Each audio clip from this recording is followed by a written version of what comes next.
sashin pesum haya pi akan ke channel ke jongai ba ingkar tang penchai marngat te hakan ke video ngan pen iya pi kumno ba penyo ya uhai quality kamera hapo ka smartphone ke jongpi ne ka android phone ke jongpi ngan pen iya pi kumno penyo yu ne apps long ba kam internet ba pen le fotografi le ba pen shondur te ngang la dia persyang lupa ngak de pai ada biat bahai ne apps te ngalap ke jelap jongai siam ba kakam internet banyak original kamera maka mobile phone bijonga te mentang ngan pen iya pi kumno penyo ya uneu apps te nak pat ya pi nak bentak kita kiparlo ke badang thamai ba pai di channel ke jonga ba penyarap menga da ka ba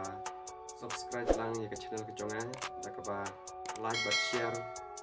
lane ya tulang kiparlo ke jongpi da ka ba share me ke channel ke jonga lada pio jimon toy nakane ke hikai ke jonga akan naik video teman-teman yang sedang no ya akan naik video teman-teman bapnyo ya uneu apps high quality kamera pena capok ka Play Store Google Play Store hangne te pense chantai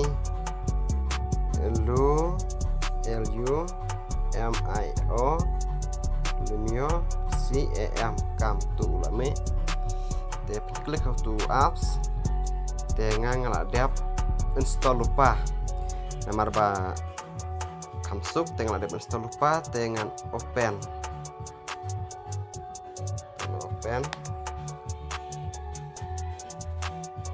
te page kane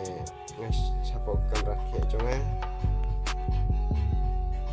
te ngan pen iya pi ngan na sabar mo pen iya pi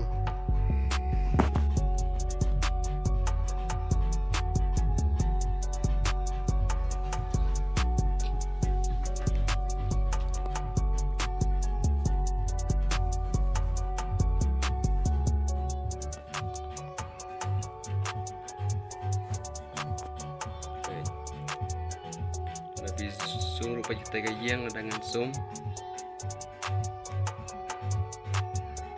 baik kartu gajeng clear baik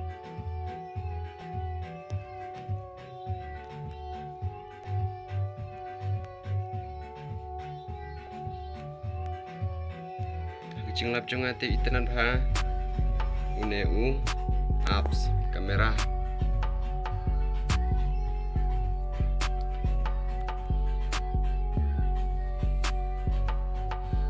tapi gua change ka setting modify ka setting jong pi pen ahang tu menu buat oke te kamera pecang ne front kamera rear kamera nta jota geng ka grade nta level kita nut hang ne te ka brightness ka sound ki kita hang ne te bisa modify hi kejeng lap jong ate itenan bahau ne apps ngtip ka kejeng terapi jong pipat hendrai kane kedai tangka